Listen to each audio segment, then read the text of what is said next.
বিসমিল্লাহির রহমানির রহিম। সম্মানিত বন্ধুগণ, আজ আলোচনা করব এমন কার্ভ নিয়ে। এমন কার্ভ ব্যক্তি কেন্দ্রিক শীত কাতর। সেদিন রুগীর ডাকে গিয়ে দেখলেন এক মধ্য বয়সী, অবসন্ন, নোংরা ও দোহারা চেহারার মহিলা বিছানার উপর স্থির হয়ে শুয়ে আছে। মেয়েটির ওষ্ঠদ্বয় লাল, ওষ্ঠের সংযোগস্থল ফাটা, হাজা ও ক্ষতভাব, চোখের পাতা শুকনো ও ফাটা ফাটা। কি কষ্ট জানতে চাওয়ায় সে পাশ ফিরিয়ে আপনার দিকে মুখ করে বলল, ডাক্তার সাহেব, নড়াচড়া করার কোনো উপায় নেই। সামান্য নড়লে চললে বুক ধরপারানি, শ্বাসকষ্ট দেখা দেয়। তাই কেবল বিছানায় স্থির হয়ে শুয়ে আছি। এভাবে থাকলে একটু উপশম বোধ করি। রোগিণীর প্রকৃতি, দৈহিক অভাব, মুখভঙ্গিমা ও কষ্টের হ্রাস বৃদ্ধির প্রতি লক্ষ্য করলে একটি বিশেষ ঔষধের কথা আপনাদের মনে পড়বে। কিন্তু রোগিণীর কথিত কষ্টের বৈশিষ্ট্য হ্রাস বৃদ্ধি কি তা আপনি সংগ্রহ করতে এখনো পারেননি। তাই প্রশ্ন করলেন, তোমার কষ্ট অর্থাৎ বুক ধরপড়ানি ও হাঁপানি কখন কিসে দেখা দেয় এবং বৃদ্ধি পায় ও উপশম হয়? উত্তরে সে বলল, উৎকণ্ঠার সাথে এবং সামান্য পরিশ্রমে আমার বুক ধরপড়ানি দেখা দেয়।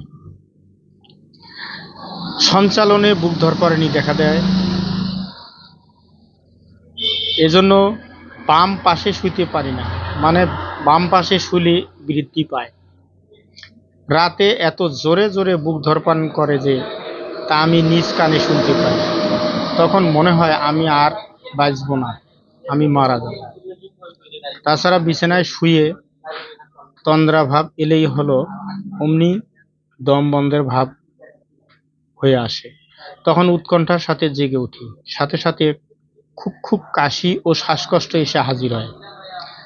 সামান্য শ্রমে, ভ্রমণে, উষ্ণগৃহে, সিঁড়ি বেয়ে উপরে উঠলে, ঘরের গরমে, আর্দ্র আবহাওয়ায়, বায়ুস্ফীতি রোগে, শ্বাস ত্যাগ করার সময়, বিশেষ করে রাত ৩টার সময় ও দৌড়ে এলে ঘরঘরানি যুক্ত শ্বাসকষ্ট এসে আমার মৃত্যুর মতো বিবর্ণ করে ফেলে।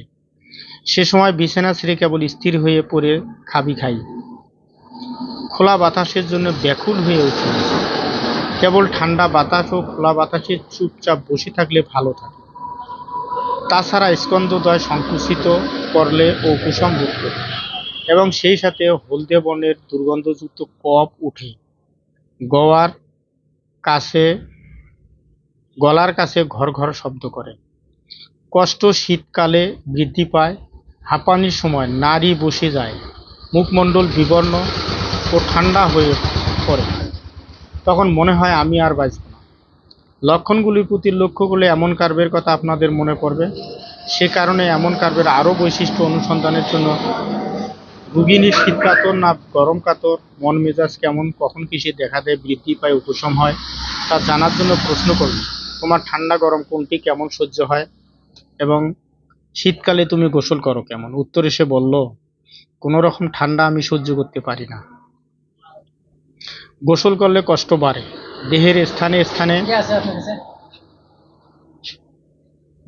স্থানে স্থানে তালির মতো চর্ম লাল হয়ে ওঠে, রক্তের উচ্ছ্বাস দেখা দেয় ও বুক ধরপড়ানি বাড়ে, নাক দিয়ে রক্ত পড়ে। তাছাড়া খোলা বাতাসে অনিচ্ছা, কারণ খোলা বাতাস ও ভিজা বাতাসে, এমনকি গায়ের কাপড় খুললে আমার কষ্ট বাড়ে। শ্বাসকষ্ট কেবল ঠান্ডা ও খোলা বাতাসে উপশম বোধ হয়।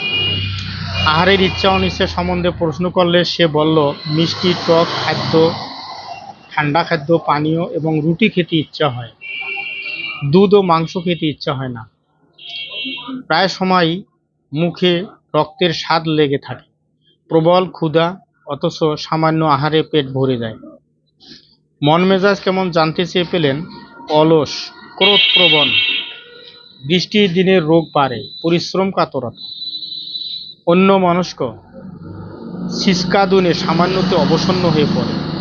প্রশ্ন করলেন, তোমার মাসিক স্রাব হয় কেমন? সে সময় তুমি কি কি কষ্টে ভোগো?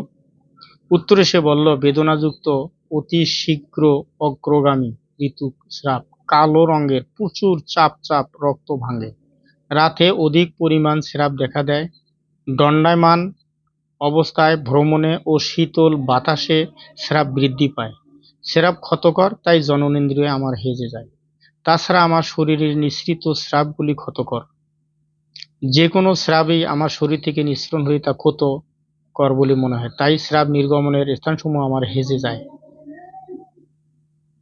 ঋতুর সময় কলেরার মতো উদ্রেকময় দেখা দেয়, দারুণ দুর্বলতা এসে হাজির হয় এবং রক্তস্রাবী অর্শ দেখা দেয়।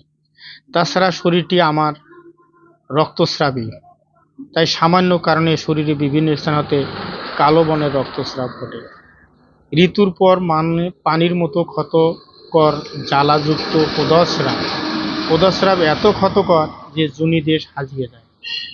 ঘুম হয় কেমন জিজ্ঞেস করায় সে বলল, দিনের বেলায় ঘুম হয়, কিন্তু রাতে নাক বন্ধ হয়ে আসে, এ কারণে আমি রাতে ঘুমাতে পারি না। ঘুম এলেই নাক বন্ধ হয়ে দম বন্ধের মতন হয়ে আসে, তখন ঘুম থেকে আমি লাফ দিয়ে উঠি।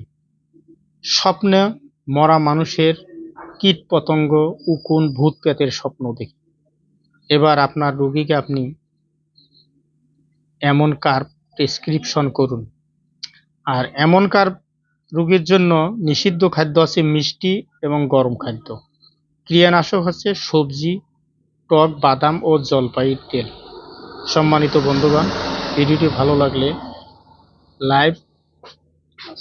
লাইক শেয়ার কমেন্ট করে আমাকে জানাবেন। ধন্যবাদ।